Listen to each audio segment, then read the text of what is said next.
You are looking live at the Los Angeles Memorial Coliseum, where Irish eyes currently are smiling as undefeated Notre Dame, #1 for the first time since 1993, needs one win to get into the national championship game.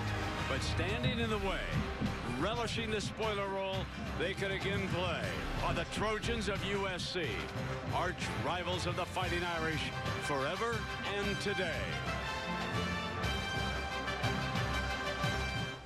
Now, the success of any team, men, based on team play, same as we've shown all year. Sacrifice, unselfish sacrifice. There are other schools, other college football teams, but this is Notre Dame.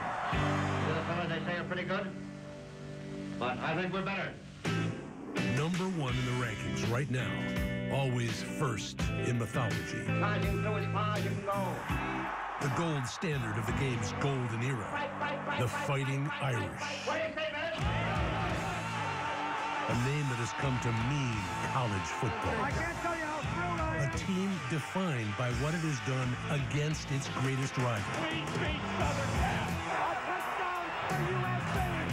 This is USC, a pedigree every bit as prestigious as Notre Dame's. Like the Irish, the Trojans have their share of national titles with a long list of all-time greats. These schools have played 83 games, many of them epic battles that defined seasons and careers. 5 times before has USC spoiled Notre Dame's national title hopes in the final game of the season. The Irish are on the threshold once again, and the Trojans are there to meet them. The best has been saved for last. Notre Dame, USC.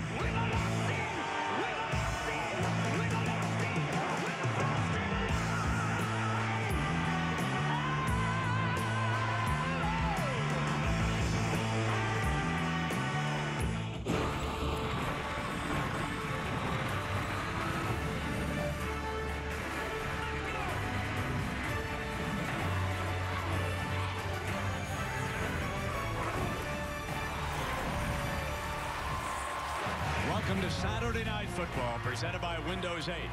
Tonight, USC hosts the Fighting Irish of Notre Dame, just a win away from playing for their first national title since 1988. Good evening and welcome, everybody. With Kirk Herbstreit, I'm Brent Musburger. Thanks for dropping by. This could be a special night. Herbie, things are pretty clear. If Notre Dame wins, they're going to the championship game, and they'll play the winner of the Alabama-Georgia FCC title game. But should the Irish lose here tonight, oh boy. It's amazing what a week can do for a Notre Dame football fan. You're right. They control their own destiny. They're 4 quarters away from getting to the national championship. If you would have told Brian Kelly that in August, he would have said, are you kidding me? I'll take that. So 4 quarters, no arguments. They're making it all the way to Miami. And you know that leprechaun has been on the shoulder of the Irish. Here was Kyle Brinchick kicking the game winner against Purdue. Then there was that famous goal line stand against Stanford in overtime.